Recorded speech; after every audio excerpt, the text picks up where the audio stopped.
Guys, good morning. Update ko lang pala kayo sa aso na pinapakain ko sa tabi ng daan, no, sa highway.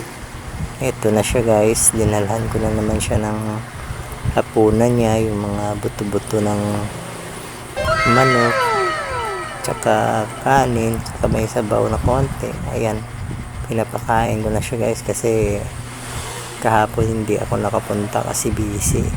Ayan na siya guys, kumakain ng kumakain. Mabait naman ang aso na to, kakaawa nga eh. Pagdating ko sa kanya, bali nakahiga lang siya. Syempre hindi niya naman inaasahan na may mag-aabot sa kanya ng pagkain, kaya alam mo, kada gabi naalala ko siya, kaya pinupuntahan ko siya kahit 9 na, late na. Kaya ayan, no, kumakain siya. Kita niyo naman yung daan, no. Ayan, nandilim dito, tapos tabi pa ng highway, kaya ayan yung sitwasyon niya ngayon.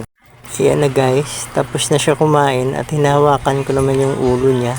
Hindi naman siya nakibo, mukhang friend na talaga kami, no. Tingnan mo naman ang aso, pangatlong araw ko palang pinapakain, kita mo naman, friendly talaga. Kaya sabi ko, ingat na lang. Sana all.